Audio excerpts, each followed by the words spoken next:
self-actualization. Realize that everything connects to everything else. But the more of the control problem that we solve in advance, the better the odds that the transition to the machine intelligence era will go well.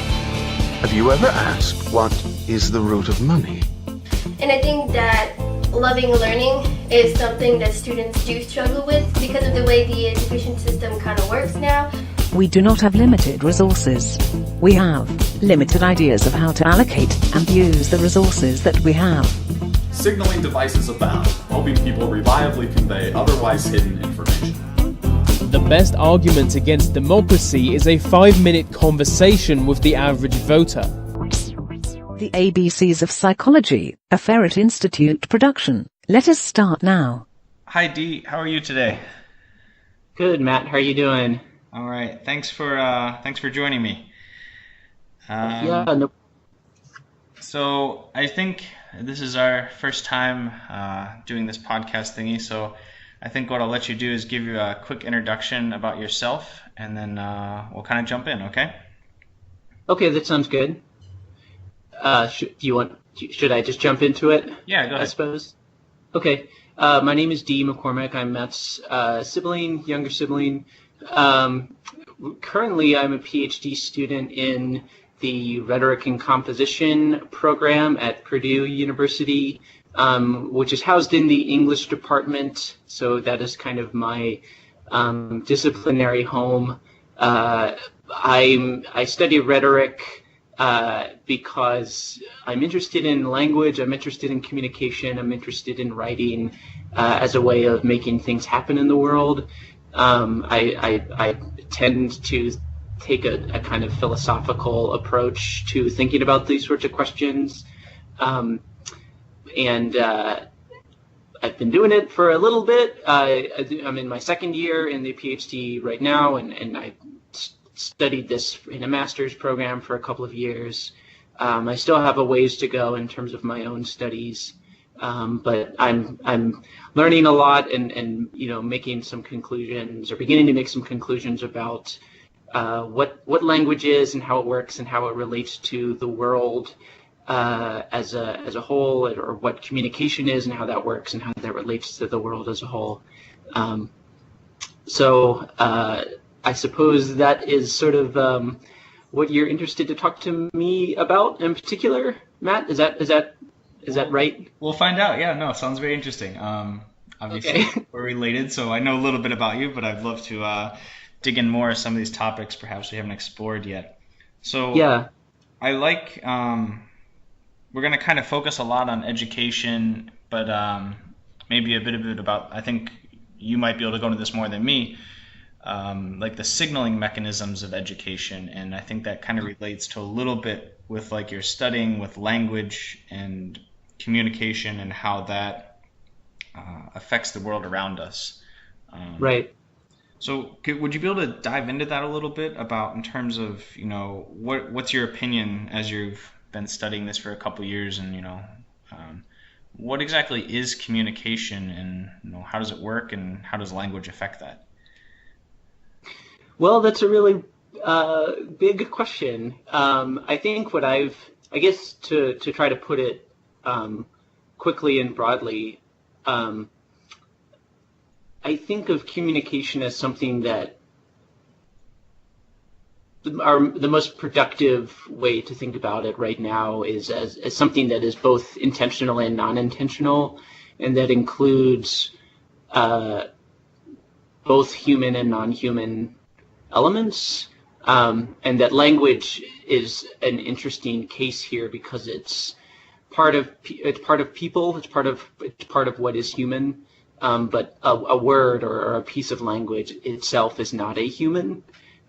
So language seems to work, if we're thinking about sort of the broad question of like what is a person, or what does it mean to be a person, language is a really tricky subject within that because it is so important to what makes people, or what makes a person, and just how a person moves through the world. But language itself is not a person, and I think that a person is more than language. I wouldn't identify myself as somebody who believes that reality is completely constructed by language or something like that. I think that language is not the entirety of the world, but that it plays a really particular role in how the world works and in how humans interact with the world. That is maybe not, that's a very broad way of trying to like start this discussion. I don't know how helpful that is for you. In terms of education, language just historically has always played a really important role in education. And one of the things that for a long time my field has been trying to deal with is the relationship between evaluating a person's language or evaluating a person's writing on the basis of some standardized system or on the basis of some notion of normalized language or competence. The relationship between evaluating a person's use of language on that in that sense to how we evaluate people in a broad sense, the sort of social judgments that we make about people, which is involved with resource distribution, economic and cultural capital, all of those things. Again, that's a very broad. I'm trying to sum up like things that people have been arguing about for a long time. But that question of what difference does it make to use language one way rather than another is definitely something that my field thinks about a lot, in particular when it comes to how we teach language and how we teach writing. I teach writing at Purdue. I've been teaching, this is my third year as a teacher. It's my first year as a teacher at Purdue, but I taught at the University of Louisville for a couple of years. I teach first year writing, the sort of first year introductory level college composition course. And it's interesting to me as a teacher, as well as somebody who's still a student, to think about the way that particular notions of what counts as good writing or what counts as the proper use of language has changed in certain ways and has stayed the same in certain ways across periods of time. In America, the seed of this particular style of teaching goes back to, I think, the 1890s at Harvard, although it's gone through changes and other places and other programs have had a big impact on it. But people tend to trace that historical line back to that school. And Harvard in the 1890s is very different from Purdue in the 2010s or any other school at this point. So there's a weird sort of, in some sense, a weird disconnect between the ideal of education as this mechanism for change or this mechanism for social equalization or just sort of meritocratic sorting of people, and the way that we actually use writing as it's sort of historically situated as a way of judging people and as a way of preemptively filtering out who is college material and who is not. And the way that we distinguish one version of the good version of writing from the bad version of writing tends to be affected by ideas about race, ideas about gender, ideas about nationality, particularly nationality. And as you know, the demographics of America change in terms of what languages people speak. This has become something that's kind of brought up again in newer ways. So from what I see within the field that I am in, the relationship between language and power, if you want to call it that, or social capital, if you want to call it that, or the sort of social signaling, I think was the phrase that you had used. It seems like it's very clear that there's a connection there. It's much more difficult to totally pin down what that connection is, or to totally figure out what that connection is and how we can work with it. Yeah, I think that answers your question. What do you think? Oh, that was very good, Dee. I think being able to, you touched on a lot of points there, and I think we're all still kind of a little unsure as to where this this podcast and idea is going, or what the correct answer is. So we're talking in generalities for now. To dig in just on a couple points, you obviously focus a lot on language. What about symbols? Would you count that as language, or where would you compare that? That's a good question. I don't myself have as much expertise in sorting out one term for this is semiotics. Trying to sort out like a symbol from there's another term like an index, which would be like a trace of something that it's not a sort of a symbol that is created, but like a footprint would be an index. And then there's also a sign, which I think is slightly, well, it depends who you're asking. I know that like the relationship between symbols as a sort of arbitrary creation and language as something that we tend to think of as a little bit more natural is also something that's kind of contested right now, or has been contested over the last 150 years or so. I don't know that I have the expertise to make like definite claims there, but I definitely think of symbols. I know money is something that you are particularly interested in thinking about, and I think money is a sort of like there's a symbol for you right there. Like it's this thing that symbolizes or signifies a particular amount of economic power, and I don't think that it is the same as language. And when we think about words, or when we think about sentences that communicate things interpersonally. But there does seem to be a relationship there. Okay. Oh, I think that makes sense. Kind of digging in there a little more on the money part. Yeah. When you were talking before, you mentioned, like resource allocation or resource distribution. My very vague idea is kind of jumping out towards that, where it's, you go to school for these certain things, that gives you some sort of signal that allows you to have access to certain resources that other people wouldn't have access to.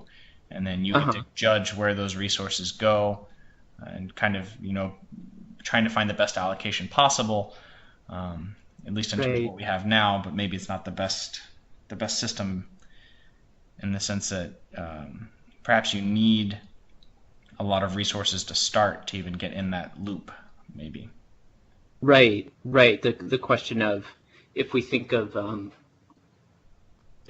education as meritocratic in a pure sense, or if the ideal is that it would be meritocratic. And when I use that word, I think I'm trying to refer to something that the same thing that you're trying to refer to, in the sense of like education is a way of like bringing people who have knowledge or who have ability into a position where they are, rightly granted power over other systems, or power over resources in some way, where education is a way of giving control to people who deserve it, or people who can handle it. I think that tends to be the ideal that we're trying to work with, but as you, I think, alluded to, it seems very clear from my own experience, and I think that knowing you, I think from your own experience, you wouldn't say that there's very good reasons to be skeptical of that. And I think as I've tried to learn more about education, I've also found that in addition to my own experience, many other people have the experience of it doesn't work that way, and researchers find that it doesn't work that way. In one of the classes that I was in recently on empirical research methods, which was more or less focused on writing and education, as an example of a correlation that is not necessarily a causation, but maybe gives us a clue to something. Our professor pointed out that I believe, and I guess I haven't looked to check if there are like actual studies documenting this, but he pointed out that if you want to predict how well different people will do on the SAT. One very reliable predictor, one very reliable factor there is to count the number of bathrooms in their house. Now, obviously, there's not a direct correlation between the number of bathrooms and a person's ability to do well on the SAT. But what we might take that as a symbol of, or what further research would seem to show, is that people who have money, people who have resources, tend to have bigger houses. They also tend to be able to spend money on things like test prep, or they're able to send their kids to better schools. So that, as you said, the amount of there seems to be some amount of resources that it takes to, or there's a degree, there's some mechanism where, if you have more resources at the beginning, you're able to do better in school. You're able to achieve higher marks in some way that puts you in a position to be at the top in some sense of how the system of education or whatever other system that is also involved with social power, resource distribution, you're able to have more input in that way, which prevents us from actually achieving that ideal of meritocracy in education that we try to start out with. Does that answer? I think that answers the question that you had asked. That's very good. Yeah. No, I think kind of what we're trying to do is, find the right language to nail down what the problem or idea is, and then figure out how to bridge that gap is kind of what we're looking to do. Kind of shifting gears a little bit, in terms of learning specifically, obviously most babies and kids, they learn a lot within the first couple of years of life. They start off and they're basically a little ball that just eats, sleeps, and goes to the bathroom. But eventually they can walk, they can run, they can talk, they can read, write. The amount of learning that happens in the first 5 years is almost always beyond what happens in the next 80. Why do you think that is?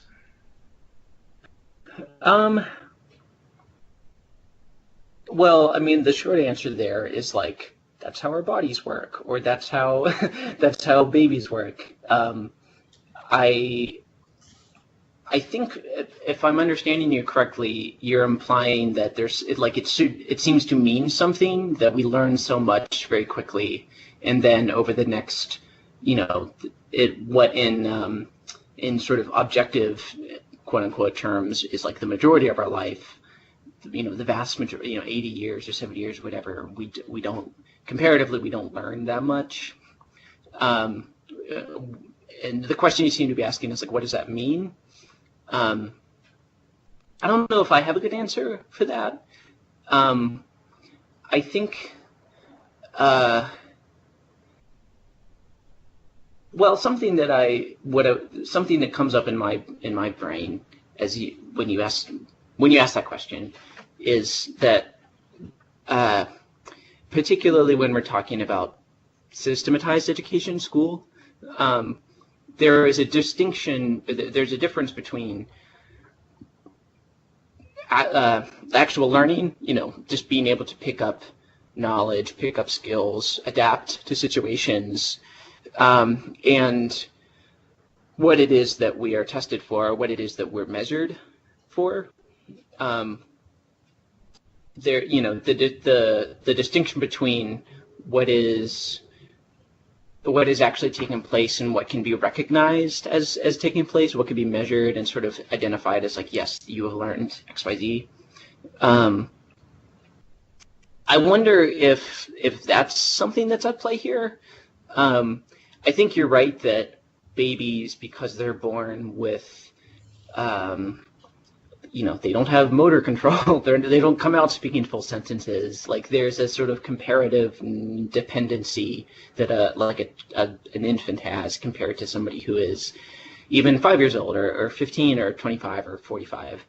But I think that it's also true that, between the ages of whatever, 15 and 25, or between the ages of 45 and 55, there's the possibility that someone's life situation could change very, very much, that they would have to, you think about people who are refugees right now who, lived their entire life in Syria or Jordan or wherever, and, had a family, had a community, and then, ISIS came in and razed it, or the Syrian army came in and destroyed it, destroyed that town, or, killed most of the people they know. And they moved to Germany, they moved to Sweden, they moved to the United States, or they moved to Brazil or wherever, because they, are able to get into a refugee program. They learn a new language, potentially. They learn, new social customs, new cultural codes. They may have to learn an entirely new set of skills because, there's no guarantee that the career that they had before will be the same as the career that they're able to get afterwards. There is the potential for a need to learn lots and lots and lots of things over again, even having learned those from the ages of 0 to 5 or whatever. So I think that maybe one thing to keep in mind when you do ask that question, or when you notice that difference, is that as you said, we're thinking in terms of generalities, or we're thinking in terms of sort of broad philosophical or broad theoretical or hypothetical questions, and the relationship between thinking about what it is that we learn, trying to identify what learning is going to reduce, in some sense, necessarily, I think, the actual empirical set of what people in the world do learn down to some set of measurable or normalized things. That's not necessarily bad, that's not necessarily wrong, but it does make a difference. So to maybe put some words in your mouth, I guess in kind of my view a little bit maybe, and obviously I'm probably wrong, but I would see maybe there's two types of people that are able to keep learning or learn something new. And what you had kind of talked about before is perhaps there's some sort of this is where I'm putting words in your mouth, maybe some sort of shock to the system. When you have to change some sort of major change in your life, refugee, or I moved to China for 4 years, something like that, right, where your world is kind of thrown upside down. That's where you kind of have to learn. But then it also seems like there's a certain type of person that's just able to learn for a really long time. I would say perhaps you were one of those people, in that you seem like you really enjoy learning and read a lot and learn a lot. And I think that's something you'll continue to do for the rest of your life.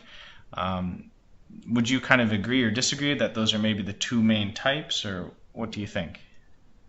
I think that makes sense. I think I would maybe reformulate that to say, if you take those and maybe try to put them on a spectrum in some sense, or rather than thinking of those as two distinct possibilities, maybe try to consider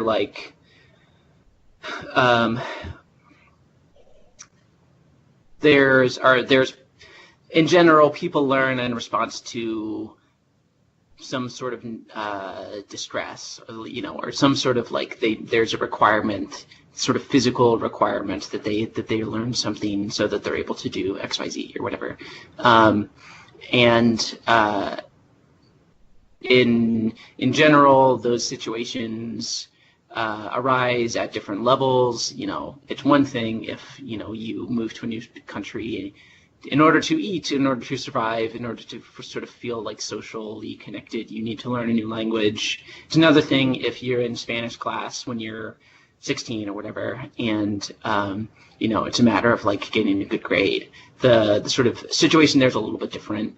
And this, as you put it, this sort of the sense of shock to the system, or the disorientation of trying to learn something is going to be the degree of that would be a little bit different in either of those scenarios.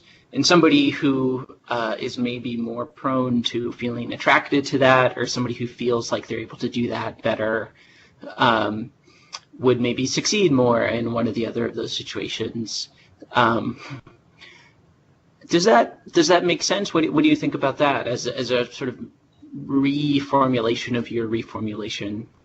No, I think the main thing I got out of that is a spectrum, and I think that's a very good observation, is that, nothing is black or white. There's always a gray. So if you can kind of draw no learning to always learning at the two ends, and everything else kind of falls in the middle. Yeah.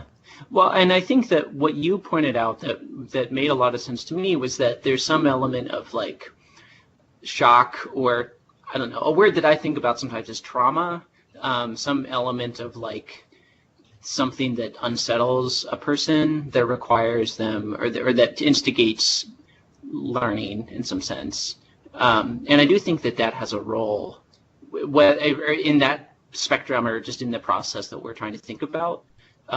So yeah, I do think that you're zeroing in on that makes sense to me. Yeah, that's kind of a good segue into my next question there. I mean, what gets you out of bed each day to, go learn?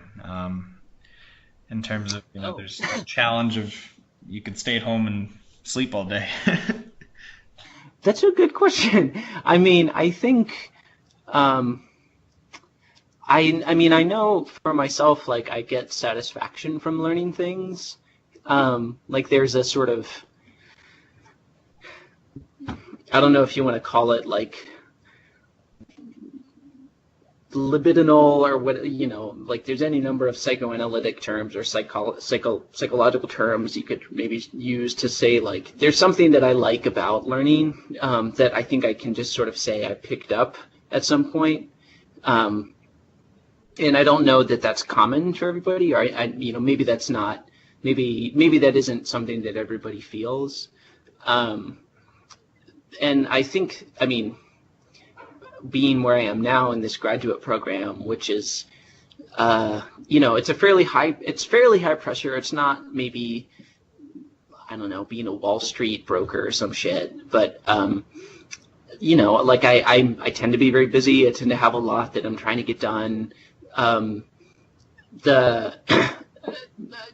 motivated partly just because, like, this is what I do with my life. I don't have another thing that I'm doing, but I definitely feel like there are some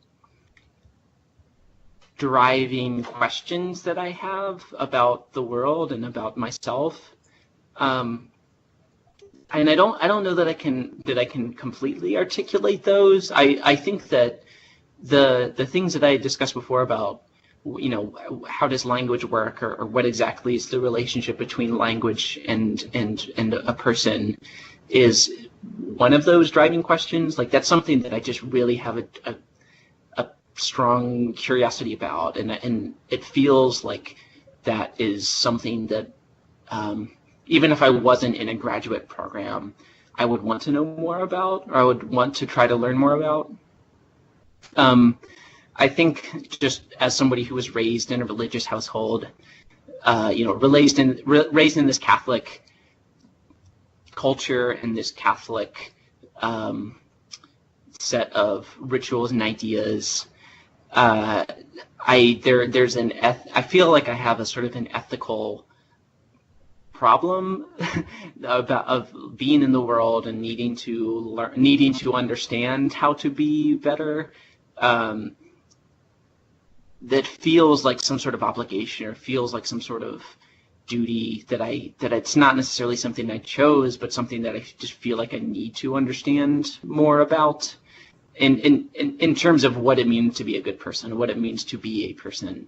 And as I tried to learn more, that took me out of that particular culture, that particular set of beliefs, but I still feel like there's a connection between my desire to learn, or my drive to understand myself or understand the world, that is connected to just the sort of foundational set of ideas and questions that I was just raised to accept. And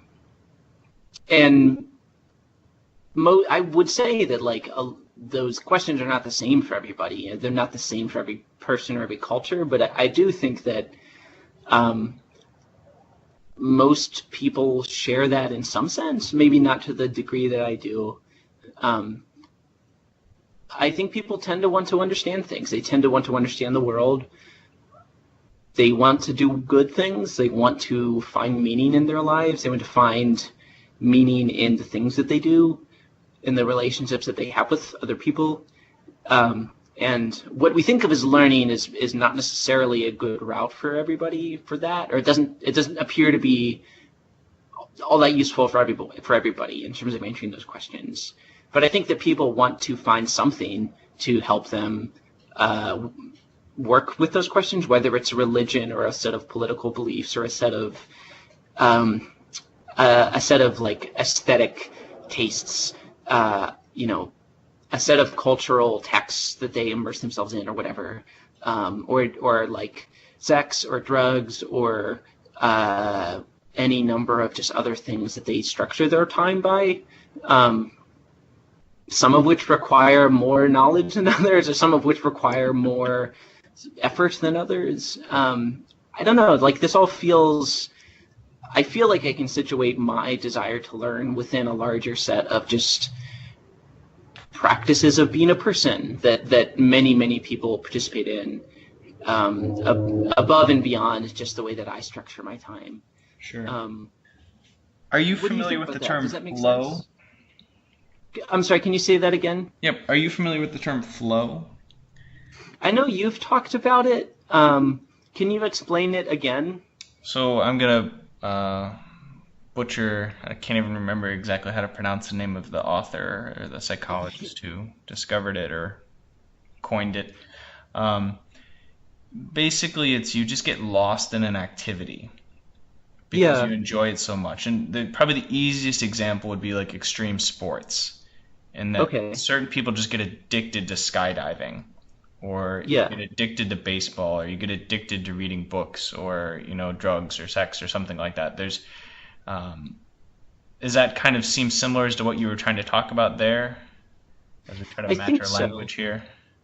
I think so. I think there's also, in addition to that, an element of like, I think the word that I had used was like things that people use to structure their time. Like there seems to, in addition to flow, be some element of rhythm or some element of like prediction and anticipation for, to use an example of drugs. If somebody's going out and buying drugs, there's a sort of anticipation of like, okay, I need to go do this and this in order to get this, whatever, this drug, and then I'm going to do this and this to. Prediction's a good word. It's stable. You know what's going to happen, right? Yeah, like some sort of script that they can follow, and that sort of allows them to sort of know what's happening and to expect and understand some certain thing, and like that there is room for variation within that script, or rhythm doesn't necessarily mean like lockstep rhythm. It can also include like variations on a theme or whatever, or variations of rhythm, but that's something that allows people to feel connected to something, that allows people to feel connected and in tune with what's going on around them. And I think that it can be, or maybe I should even say, like, I think that is connected to, or that is sort of a piece with that sense of flow that you're talking about. Because that sentence is not something that I think it would seem to be impossible to feel that all the time. Like, exactly. You can't be in a state of excitement constantly. You have to sleep, or you have to like come down at some point. And that people seem to understand that and work with that in particular ways. You set a schedule for yourself so that you are able to do certain things that you enjoy. But if you did that all the time, they wouldn't be very enjoyable. So sure. Like, in addition to having access to those moments of flow, those flow state moments, people need ways to like organize those things in rhythmic or temporal terms as well. Sure. No. Yeah, that makes sense. Would you kind of agree then that, happiness is relative, or, something might make you happy today, but then the next day, if you have it all the time, it's not the same? Yeah, I mean, I would definitely agree with that in broad terms. I don't know that I have a good understanding of what happiness is, or I've read enough about happiness to be skeptical of any like definite formula for it or whatever. Take this. I don't know. Right, exactly. Yeah. Or I don't know. It's interesting how I've read enough to know that what counts as happiness, or what we tend to think of as happiness, has changed in certain ways over periods of time, or at least in like quote unquote Western culture. There's some continuity with the way that, say, Aristotle wrote about happiness and the way that we think about happiness now, but there's also very big differences. Like, I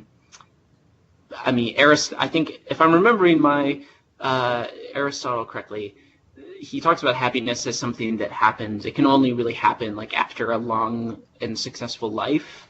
Like it's this kind of end product after a very long period of like virtuous activity. But then it could all be for naught if like your grandson is a horrible pervert or whatever, or like a horrible murderer. Like there's a necessity of like this sort of family lineage that is weirdly a part of it in a way that feels a little bit weird now. Maybe because we tend to think more in individualistic terms, or families don't work the same way or whatever. I don't know. Like that's a hard thing to pin down, I think. Okay. We could keep going down this rabbit hole. I'm going to try to stop us and come back up to a different subject here before we get off too far in the deep end. I was going to bring up some other things, but let's go back towards graduate school and doctoral degrees and things. Kind of a couple part question here as I'm trying to throw in a couple things. I want to kind of talk about admissions processes. Obviously, you've gone through a few, but as part of that, kind of two things to maybe think about as you state whatever you want to state. Why do people want to go to Harvard compared to community college, and what exactly are grades? Those are two different questions. It's a very broad-based question. Questions. Maybe just kind of talk about your admission experience and what you think about it. Well, I think thinking between like high school, college, and graduate school. Like all of those admissions processes have been really stressful for me.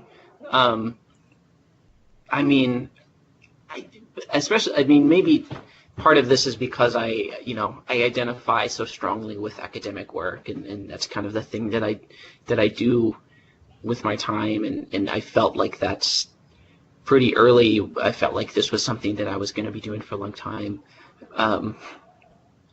It's hard to not sort of see, and in a certain sense it is, admissions processes are these personal evaluations, or you're being judged on like very personal terms as like, are you worth this investment of time and money or whatever.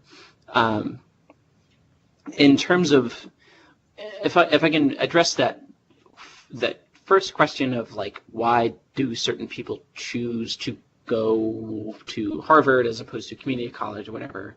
I guess my sense is, and I've not been to either Harvard nor community college, so I don't know that I can speak with authority on this, but I know it seems to be like, it is true that if you just get a degree from Harvard, or you get a degree from some school with that sort of brand recognition, that you can get a job pretty easily. That like it does have this economic impact of maybe just purely symbolic or cultural capital of like, oh, this person must be smart, they went to Harvard. that would seem to be a good enough reason to go, frankly. Like, if you're making an economic decision, I think that's a reasonable thing to think. I don't know if it's a good thing. I don't know if it's a good choice, but it would seem to at least have a logic behind it. I'm sure that there are also very good teachers at Harvard, and it does open up, as an Ivy League school, it opens up opportunities in certain areas for study. If there's depending on what you're interested in studying, Harvard would be maybe a good choice for like a doctoral program, or it might be a really bad choice for a doctor. At a certain level of graduate study, Harvard is not necessarily the best place to go if you're interested in like achieving well or whatever. It seems to be a mixture of, there are there's sort of academic reasons to go to a school like that, and then there are economic reasons to go to a school like that. And I guess I would kind of say the same thing about like going to a community college. I know people who, I can't think of anybody off the top of my head that I sort of work with regularly who went to community college, but I know people who, I've talked to people in classes that I've been in who did go to community college or who have taught at community colleges. And people go there because that's the best choice for them. I don't know that anybody sort of chooses community college as opposed to Harvard or something like that. It seems like no one is impressed by a degree from community college, but it certainly has an economic function, and it does open doors for people. And I think that there is obviously like academic value to a class at a community college. It's not certainly not worthless. I think it would be extremely prejudiced, if not extremely stupid, to make the claim that like community college is not worth the time or something like that. There might be individual teachers at community colleges who are not very qualified, who are overworked or underpaid to the point of not being able to teach very well. I think that there are many teachers like that at community colleges, but I don't know that the decision to go to a community college would be like a bad decision by any means. I think people are trying to make decisions about what is best for them, what they can afford, especially at this point, because people think of school choices about schools as economic decisions in addition to being like personal or intellectual or achievement-based decisions. People do have to take into account, can I afford this, or what will this get me, in some sense. In terms of answering the like admissions question, does that speak to what you're interested in, Matt? No, I think so. Okay. That's good. Just trying to collect as many opinions as we can and filter from there, I guess. Yeah. Do you want me to try to talk about that second question of grades? If you have an opinion on it, I think, I guess for me, you kind of touched on it a little bit, or you hinted at it in the sense that, someone who's considering Harvard is not considering community college and vice versa. I guess would be grades. Yeah, I'm a teacher who is still a student for a little bit longer, but I've at this point have had experience on both sides of that equation of like being graded and also grading people. And frankly, I think grades are in an intellectual center, like in a learning sense, tend to be counterproductive. I think that they do more damage than they do good things. I don't know that complete lack of any evaluation is a good thing, but I also don't think that grades are not primarily evaluative, or they're not primarily, their function is to sort people in some institutional or economic sense. Grades are also paired with evaluation, or they're paired with feedback in terms of assessment and learning. in ways that can be really good, depending on how that's done. But I think that like the sort of purity of like A plus, A minus, B, C, whatever, tends to be more. It raises up emotional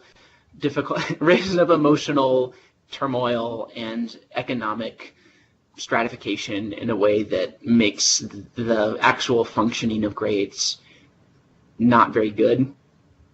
At the same time, I still participate in it. I am graded. It's been good to me. I've like gotten good grades, so I'm still at a point where I'm figuring out how to respond to all of that, but I feel like I can see all of that relatively clearly at this point, being somebody who has been on both sides of that equation. Sure. No, I would agree. I think that it has a lot of sorting part about it, but also it can have some actual feedback of what it ideally should be. Right. Okay. Moving on a little bit in terms of just education in general, do you think that this is again very, very big picture questions, do you think that we have the resources to, give let's just say like an 8th grade education to everyone in the world? Do you think that's something we can do these days? I think in the broadest sense, yeah. I think that would, in order to do that, would require like some pretty drastic changes in how the economy works, or just in how people value education. But I don't know. The more that I try to understand about like how much money the people at the top of the pile have, the more that it seems like, yeah, there's so much stuff that we as a sort of collective humanity could do with all of those resources. That doesn't necessarily mean it would work out very smoothly, or that it would be easy to do those things. But I don't really see any reason to say that like anybody should be deprived of education. I really think of learning as a human right, or I do think education is a human right, and I don't necessarily know what the content of that education is supposed to be or should be, but I think, I don't know, I'm more and more, I feel more and more committed to the idea that yes, everybody should have access to education, and not only as sort of like ABCs, 1, 2, 3 sort of education, but like the means to, everybody should have access to self-directed learning, and the means to engage in research, the means to engage in writing about their lives, or documenting their own lives in some way. Yeah, I think it's possible. I'll quickly ask the big question then. What do you think's holding it back? In a short word, quick answer on that one, I guess. Because we could spend another hour on just that. I think that the particular system of capitalism that is currently operating right now is a big problem. I am not a fan of whatever, capitalist market economies and financial capitalism and blah, blah, blah. And, it's easy for me to say that as somebody who works in an English department where most people agree with that. It's also, me saying that is not going to change. Me just saying that is not going to change anything. I don't know. I think that there are... I think that it is a problem that there are many people who struggle for basic survival, when there are other people who have more money than they could possibly do things consciously with. Like, not that people shouldn't have lots of money, or that not that it's more money than they can do things with, but that there's an extent to which the people who are in the 1% or the 0.01% or 0.001% or whatever however you want to define that,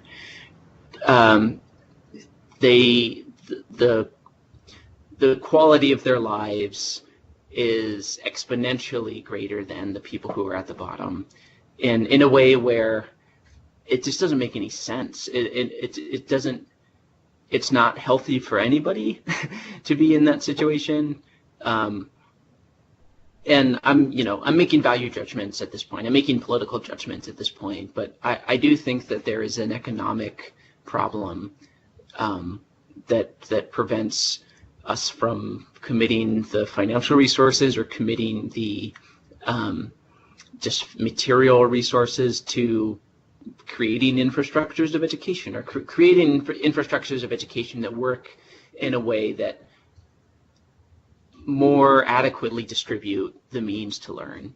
I don't think that I wouldn't say that like the current system of education is a failure or anything like that. I think that it does what it's supposed to do, but I think it could be a lot better. And I do think that whether we think of it in purely ideas-driven terms or purely ideological terms, or whether we think of it in purely structural terms, what we think of as like the driving economic force of our life, this sort of like competitive, individual-driven system of achievement that is very allied with a particular market-based capitalist economy.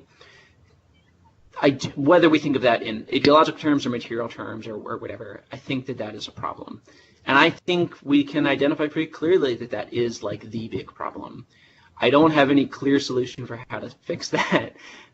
You can talk to some other people who might have a better sense of what I might mean by that, or what a fix to that problem might look like. But I think I know enough at this point to say that is clearly the big problem. Okay.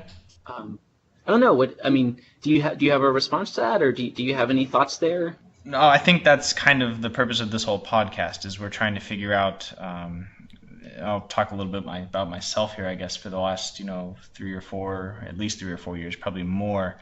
Yeah. I've been very interested in education, money, and government, and how those three things are all intertwined.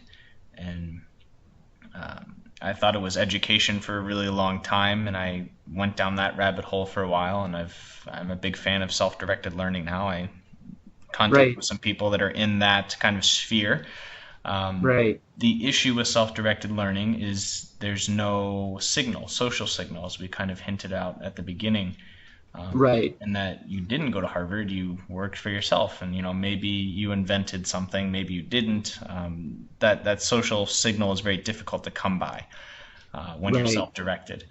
And so in that sense, you need some sort of new signal of status, which kind of leads into the symbol of money a little bit, and resource allocation, right? So if I'm a business person with lots of resources, is it best for me? Is it best for the world for me to give, not even money, but just give materials, raw materials, wood or something to go build? Do I give that to, the town drunk, or do I give it to the guy who went to Harvard?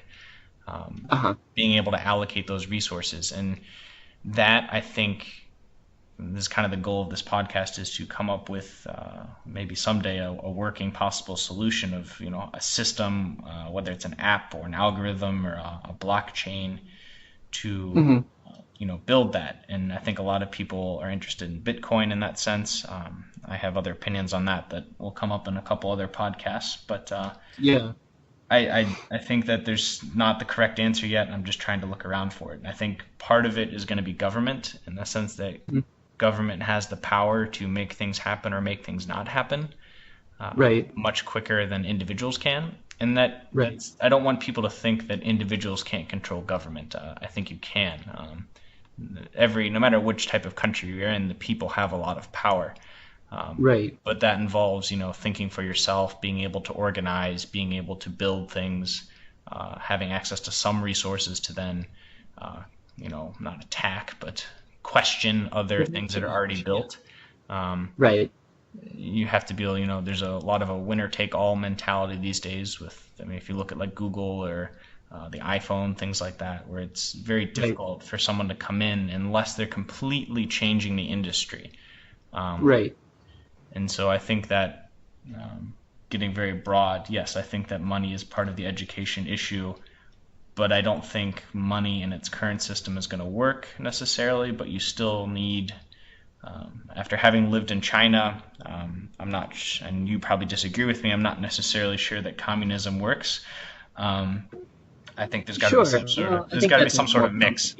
I think that's a really complicated question, and I think that your perception is correct. That China is certainly not the be all and end all of societies, and even if it calls itself communist, that means something. That means something about what the possibilities of communism are. Yeah. I don't know that I would call myself a communist, but I have sympathies to the left, certainly. Sure. And that's probably a good segue into my next question as I talk about trying to be in the middle of everything. Why do you think polarization has gotten so, maybe it hasn't, but why does it appear to have gotten so strong recently? And what, if anything, should or be done about it? When you say polarization, do you mean political polarization? Yes, or social, just people not seeing gray areas. Yeah. I think, to sort of pick up on what you implied there, I do think that it's not a new phenomenon, that, the history of the world shows that there's been many periods of extreme polarization or just, extreme social unrest, whatever you want to call it. That's a very complicated thing, and I don't think I have any expertise to really make any good insights there. I guess my understanding of what's happening now is it seems that there has been a generational shift. It does seem like there's some sort of broad generational difference, not necessarily a sort of break. Certainly it would not be true to say that everybody over 40 is a conservative and everybody under 40 is a liberal or whatever. Sure. But it does seem like there is a broad difference in terms of how people think about the sort of most salient questions of American politics, in terms of how do you feel about socialism, or how do you feel about LGBTQ rights, or how do you feel about abortion, or these different sort of big, broad, hot button issues where generally people who are older think on the conservative side of those questions, and people who are younger seem to think on the more liberal side of those questions in a way that I don't think. Maybe this is a retread of the 1960s or whatever, but it seems like there has been a significant shift, in a shift that seems like it's not something that's going to be undone when everybody gets older and gets a job or whatever. Mm-hmm. And it seems like a big drive. Say again? No, I would agree. I think that It does seem like the younger generation, this isn't just a teenage year kind of thing. And my feeling about that is that it seems like younger people are more educated than they have ever. In the United States, young people have had more education for whatever reason than they had in the past, or that the system of education has tried to cram in a lot, where more, it seems true. It seems to be observably true that high school curricula and college curricula have tried to sort of get more and more dense as time has gone on. Whether that's, I don't know if that's a matter of sort of competitiveness or what. I don't know if I have an insight there. But it seems to be true that millennials, or whatever you want to call our generation, are generally more educated and also generally less economically stable. We have more debt. We have less access to high-paying jobs or well-paying jobs. That there seems to be a sort of disconnect between what young people were promised and what they actually got in some sense, which doesn't seem to be the case, or doesn't seem to have been the case for people who were born between 1940 and 1970 or something like that. And maybe that's just purely sort of like socioeconomic contingent, whatever. Like that's how the world has, that's how things have shifted, and now there's this sort of reaction of people wanting change, or wanting to respond in some way. I don't know, that's a kind of a broad explanation, and that's more based in just like what I read in the news than in I don't know, my particular area of study. I don't know that I have any particular expertise there to say for sure why this particular period of polarization has happened. I think that there is also, I don't know, I think that there are some aspects of like sex, gender, race, nationality, these sorts of things going on where the demographics of the United States racially have changed in such a way where people who might not normally be overtly racist or overtly racially inclined to, be more, to sympathize with racist causes or whatever. They wouldn't normally think about that as much, but they don't feel as much as they used to that everybody in their neighborhood looks the same, or they have some sense of like our culture is being changed. That seems to matter for some people. And on the opposite side, people who are committed to some notion of pluralism or like democratic diversity, whatever, sort of feel like, oh, now we really need to, in a sort of counter-response way, feel like we really need to emphasize this. And same with, women's equality, sexual equality, gender equality, like all of these sorts of things. Like there've been some gains on in terms of like identity politics or however you want to put that there's been this kind of conservative reaction to. I think that is part of why Donald Trump was elected president.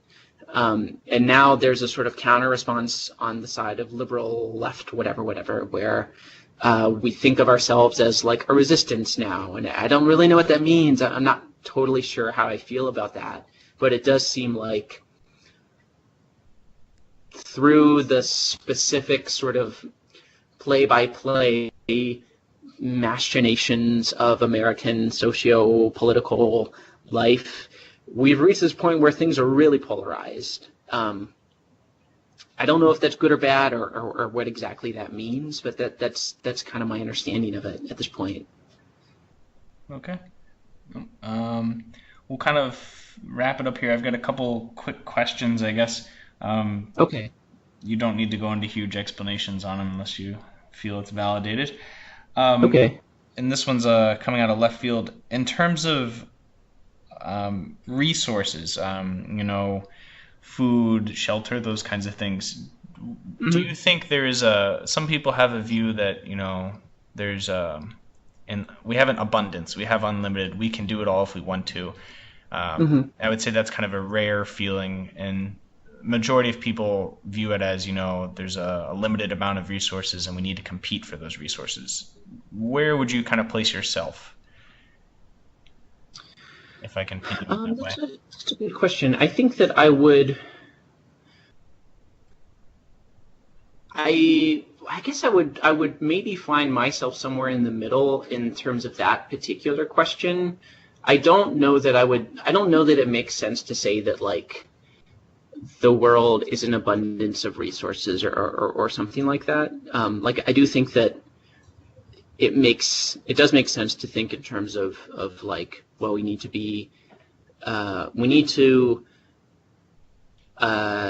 think strategically about how we consume resources, or we need to think in economic terms about these things. But I also don't know that I don't know that it follows from that understanding that competitiveness is the right way to understand that situation. I don't think that that's like illogical to think that way, but I don't know that it's the necessary conclusion, and I don't think that I tend to think in competitive terms about these sorts of things.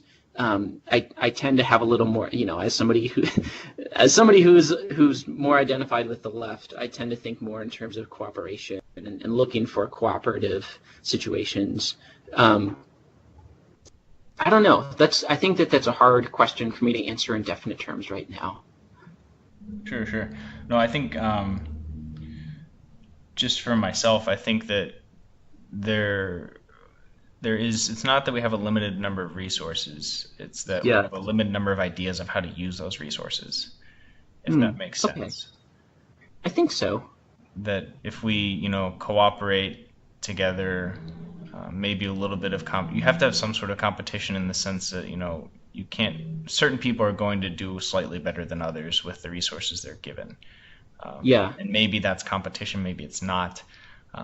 But then, if we can come up with a more creative way of allocating those, perhaps that can solve that answer. But that's where I'm stuck at the moment, I guess. Yeah, I think that makes sense. I think that makes sense. Okay. Kind of wrapping up, I guess. Are there any questions that I didn't ask that you wish I had asked?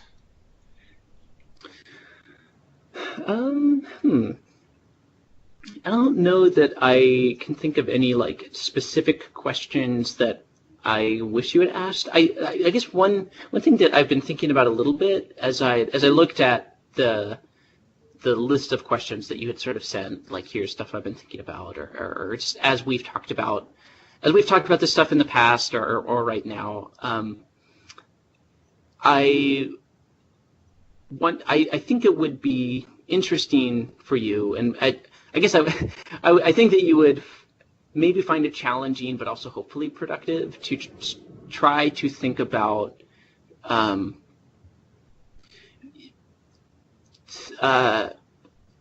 different possibilities. So, man, I'm maybe having a hard time articulating this myself. So, a lot of the questions that you're thinking about or that you ask are sort of put in terms of how could we restructure things or redesign things, or a different sort of form of thinking in terms of we should create something different, or we should remake education, we should remake government, blah blah blah, and sort of these sort of have an idea, implement it. That idea, when it's implemented, has particular changes. And I think that that's a pretty traditional way of thinking about how change happens. That it's sort of there's an idea first, and then it's implemented. I think that, and I think that's reasonable. I think that's a workable way to understand the way that the world changes, or the way that people enact changes in the world. But there are also other ways to understand that. And thinking in terms of collaboration or cooperation, or what maybe to throw out a completely new term. In the theoretical humanities, people sometimes refer to just as emergence or some other way of thinking about how the world itself has agency in our lives, and it's not only a matter of humans kind of having ideas and making them do things, which complicates that narrative of I have an idea, I implement it, that idea when it's implemented has effects. I don't know how productive it would be to try to start rethinking some of your questions through that lens, and maybe I haven't done a very good job of explaining what that difference would be. But I do think that that's something that you aren't really thinking about right now, that I do think that you will run into at some point. Maybe not. I don't know. Maybe not until someone like me asks you to think about it. But I do think that that's something that you might be missing right now. Sure. No, I'll ask you more about it as we move along here. That's hard. It's maybe hard to articulate. I don't think it's a huge deal, but it's something that you could keep in mind. Oh, definitely. Thank you. Well, kind of wrapping up then, what maybe somebody will be listening to this eventually someday. Is there any kind of pitch or ask you would have of anyone who's maybe spent the last hour and 15 or 20 minutes with us here? Pitch? I'm not sure I have anything to pitch. I mean, I don't know. Like I said, I'm thinking about these things. I hopefully will have academic work to in circulation at some point in the near future. I don't know if that's something that other people are interested in reading. Certainly, things that I write at the moment are generally pretty field specific in terms of rhetoric and composition. I guess the only pitch that I have right now would be if people are listening and they are interested in thinking and learning more about the things that we've talked about, then get on Google, get on Wikipedia, throw in some words, click around, spend an hour just reading, see what you learn. That's what I did when I was younger and trying to learn things that I didn't know about. Just trying to explore. If there's a word or an idea that you don't know that sounds interesting, look it up. Try to find more about it. Even if that's just a Wikipedia page. It's free. It's maybe not academically accepted, but you can learn a lot on Wikipedia. I learned a lot, and I still learn a lot, but just by trying to find the quick facts about a new idea. Is that a good pitch? That's a great pitch. Okay. Very good, Dee. All right. Well, thank you very much. Before you go, is there anyone that you think we should try to bring on here and talk with? Do you have anyone that you would recommend? Someone maybe you know, or just like a big name, either one? I mean, there's two people that I was thinking about that I think definitely you would be interested in speaking to. My very good friend Nathan, who you know, is finishing up a doctoral program in computer science right now, and he studies artificial intelligence, specifically neural networks. His most recent research has been dealing with self-driving cars. I know that you're interested in Matt. I know that you're interested in artificial intelligence. Nate is somebody who has some insider knowledge about that, how that works. I think that you'd be interested in talking to him. I think that he'd be willing to answer questions and kind of spitball with you about some of the broader implications for what that technology means. I think in general, Nate is not somebody who buys into some of the fear about artificial intelligence that a lot of people have. So he might be somebody that you'd be interested in talking to get a maybe more tempered or academic perspective on that topic. Mm-hmm. In terms of the stuff that we were talking about today, somebody who I went to school with at U of L, but is also at Purdue with me now, Daniel, has a lot more coherent and empirically supported opinions about the relationship between economy, government, and learning. He would be somebody who I think he would get a lot out of talking to you, and I think that you would get a lot out of talking to him. So I definitely recommend him. The other person who you might speak to, just in terms of the relationship between learning and technology, which, if I'm understanding sort of what you're thinking about and what you're asking questions about, it sounds like something that you're interested in. My friend Allegra Smith studies the way that people use technology, internet technology, digital technologies. She has a degree in technical writing, so she studies writing from a much more user-centered standpoint. And I think that she would use that word, user-centered. So if you have questions about how technology relates to learning, I think that she would be somebody that you would get something out of talking to as well. And I'd be happy to talk to each of these people and just float the idea of you interviewing them for this podcast if you'd like. I see each of these people fairly regularly, or I talk to them fairly regularly. So I can talk to them if you'd be interested. That would be amazing, Dee. Thank you very much. Yeah, for sure. All right. Yeah, I'll talk to them. And I'm happy to talk to anybody else that I run across who I think you might be interested in talking to. Okay. Well, with that, I think we will hit pause on the recording here and end our first episode. Thank you very much. Great. Yeah, thank you. This was really good. Thank you for listening to the ABCs of Psychology, a Ferret Institute production. Please send feedback and join us next time.